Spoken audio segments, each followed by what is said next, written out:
Sandrine. Bonjour Myriam. Est-ce que la robotique demande beaucoup d'organisation et de temps de planification? Non, la robotique ne demande pas beaucoup de temps d'organisation car le manuel de Lego Éducation est vraiment très bien organisé.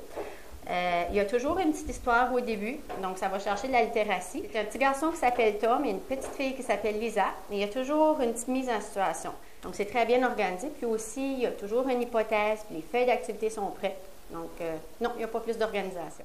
Comme tout autre cours, il faut être bien organisé avant de faire un scénario de robotique. Oui, il faut s'assurer que les élèves ont tout le matériel nécessaire, les bacs avec les pièces, les ordinateurs pour faire la programmation. Oui, ça demande de la préparation et de l'organisation. Quels sont les apprentissages concrets que les élèves réalisent?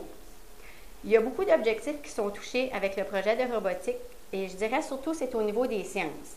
Les objectifs de sciences, ça touche l'univers vivant et non vivant. Puis le projet de robotique vient rejoindre beaucoup les objectifs non vivants, notamment...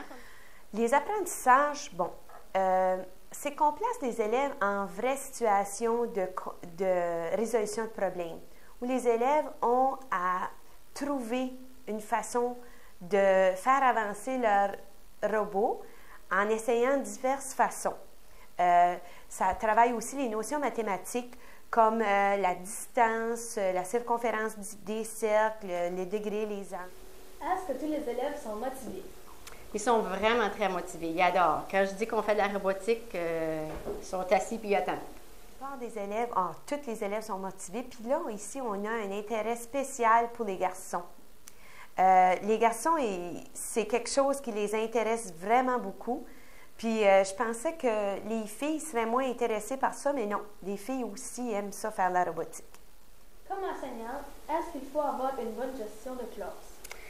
Il n'y a vraiment aucune discipline à faire, puis notamment parce qu'ils aiment ça. Puis j'ai fait une observation, les élèves qui ont plus de difficultés au niveau académique, ça les rejoint vraiment beaucoup.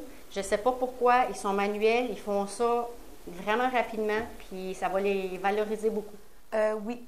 Il faut avoir une bonne gestion de classe parce qu'il y a beaucoup de petites pièces là-dedans. Si on n'a pas vraiment une bonne gestion, bien, c'est facile de perdre les pièces. C'est facile que les élèves puissent s'ambitionner une équipe à l'autre, puis c'est dangereux de perdre des pièces. Puis c'est du matériel qui est dispendieux, avec des ordinateurs portables, des systèmes de programmation. Puis oui, c'est important d'avoir une bonne gestion pour pouvoir garder tout ça de façon à ce que les élèves en prennent soin.